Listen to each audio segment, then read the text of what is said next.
Alright guys, TacticalRab back again today. Hope you're all doing well and enjoying your day so far, and quite the fun topics to dive into today before the matches continue for CDL Stage 4. And tweet your thoughts in the comment section below. Like if you guys enjoyed the video, subscribe if you are new as always, I'd greatly appreciate it. It really helps out the channel. Thank you very much indeed for doing that. First of all, wanted to mention some of the stats so far here in Stage 4. This is adjusted KD, so generally Search and Destroy is weighted higher in these than the other game modes. Effectively how adjusted KD works is it looks at the amount of kills that you would typically get in a hardpoint compared to Search and Destroy compared to Control, and then kind of averages them all out. So generally, if you're performing better in Search and Destroy, that will weight you much higher here. So interesting to see Scump power period at 1.18. I mean, Cellium leading the way at 1.37. That is pretty remarkable scenes indeed so far, of course, in Stage 4. Only been a couple of, well, a week or so, and a couple of days as of now. Stage 4 Slayer rating goes the way of a seam. This is actually a really interesting statistic in my opinion, because this is the amount of kills that you would be projected to get in a series if it went all the way to the distance in Game 5 every single series.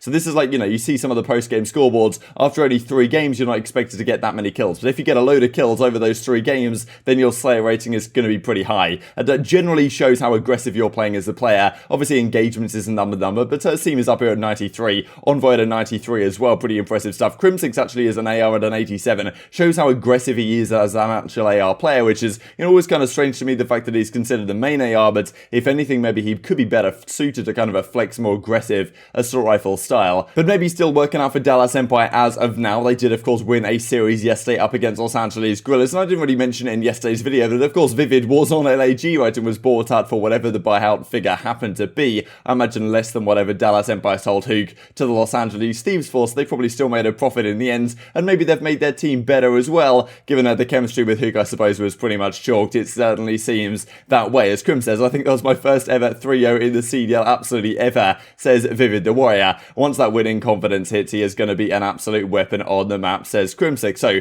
certainly Dallas Empire looking forward to continue improving, and if they continue on this current trajectory, they should have a decent chance at least to get to the winners bracket for the major. And then of course, well, who knows what happens there back in a LAN environment, of course. This I thought was also pretty crazy as well. Lyman tweeted this out on the Breaking Point socials yesterday on this day, of course being yesterday as of now, but the 3rd of June, Karma officially retired from professional Call of Duty today last year. 74% series win rate. So yeah, pretty remarkable stuff. This came as a massive shock, I think, to the community, really, where obviously Seattle Surge last year was struggling, but Karma, yeah, the only 3-time still a LAN world champion, retired at that point this time last year. So pretty remarkable. This is his retirement card, of course. I mean, well, 3-time world champion as we saw on LAN right there back in Black Ops 2, then Ghosts on Complexity, and then of course Infinite Warfare on the OpTic Dynasty. So pretty remarkable things to see that it was a year ago today, and that really did show what a shambles that Seattle Surge were in at the time, that they'd effectively forced one of the greatest of all times to, well, officially retire from professional Call of Duty. And well, this year, of course, for Seattle, it's not going particularly well either. Center tweeted this out a little bit ago. Now, I heard Seattle Surge is looking for a sub player for Stage 4. Here he is. It's time to bring him in. And there was some discussion on the Reddit about this yesterday,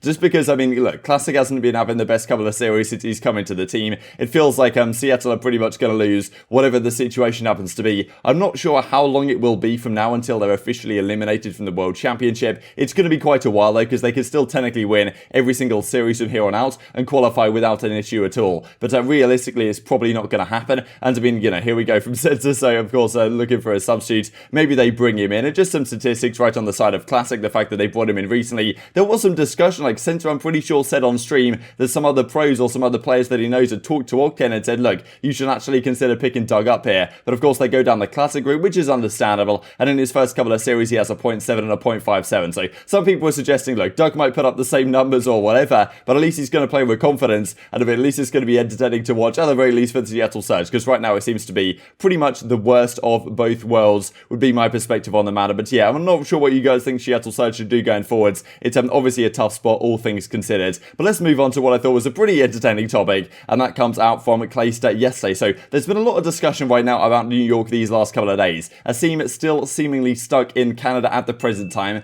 Can it get out to the States for the major? That is a big question mark. Who do they get if he can't? That is obviously another massive question mark as well. But some discussions from Clayster and Revan yesterday, the fact that their team has a hex on them, and as well as Clayster tweets out just a few hours ago yesterday. Internet's out, tech comes today, so like the tech guy comes round. He shows me where someone has apparently cut through my fiber line leading out of my house. He asked me if I have any enemies. Does OpTic have shooters in Texas? So really interesting stuff. I mean, you know, he goes on to say, we'll look at it in a few minutes time it's possible that it got chewed through, but you know, just the way that obviously this tech guy comes around and sees this cable cut in half and thinks, hang on a second, this doesn't look like it's naturally done by some sort of animal or something. Seems like someone's actually come and snipped this wire in half. So I don't really know how this is even possible to happen, but it seems like Clayster is getting targeted right now on all fronts. I believe it's fixes we'll look at here in a second, but I mean, still, pretty interesting stuff. I'm not sure what this means for New York necessarily going forwards. I think they managed to get it fixed or whatever for their scrims in the upcoming days, and of course their match later today as well. But all things considered, not ideal for Clayster and the guys. You do have to wonder whether something like this, well, as Jake Lucky says right here, we all laugh, but this kind of stuff is happening in CSGO, right? So is this a possibility that some people are sending shooters around, as Clay says,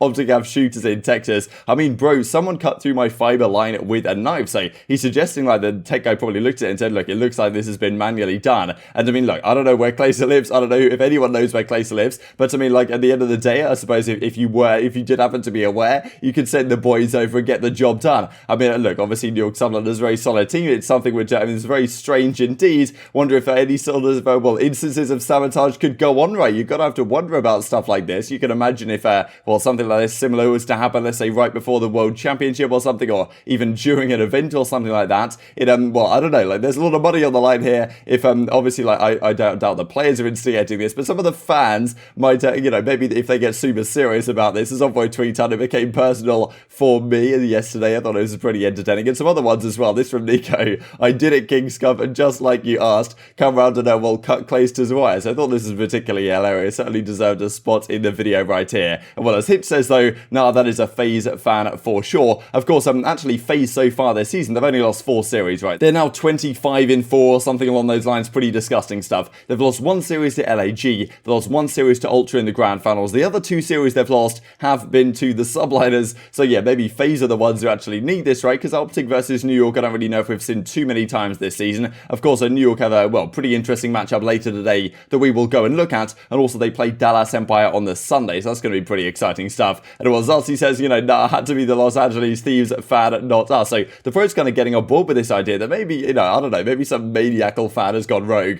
But well, this is another option as well, as Octane's out, you know, let's not read that out. No Doug, no Dub. You guys might remember actually way back in, I forget what year it was. I think it was World War II when Doug was competing, and there was the whole like Douglas sent to Martin wire incident where he like wore a wire to try to like convict Nameless that they were like doing some sort of probe and stuff. I forget exactly what the story was, but Doug and the wire go way back. So of course this would be a different instance of Doug and the wire. But I mean, yeah, maybe snapping Clayster's wire so he gets a chance to join their team and summon for Clayster if they need some man to do so at the major that's coming up relatively soon for stage 4. But as Clay says right here, I'm hoping that's the case, that it was chewed through. But just the way he was saying it, the way the tech guy seems to be indicating the fact that it was like snipped through or cut with a knife or whatever, yeah, indicates that maybe some sort of sabotage situation is going on right here. But as Clay says, look, we Gucci now, brother, it all got fixed. And as ILLey, that being Standy, of course, swings by and slices the line again, knew that guy was scared of me. I imagine that, you know, they were scrimming and well, therefore, Clay says what goes out. And he's joking that it's the Minnesota boys that are too scared to play him in the scrim. Thought before we talked about the matches today, this was very funny indeed. If you guys are relatively new to the scene, you won't know about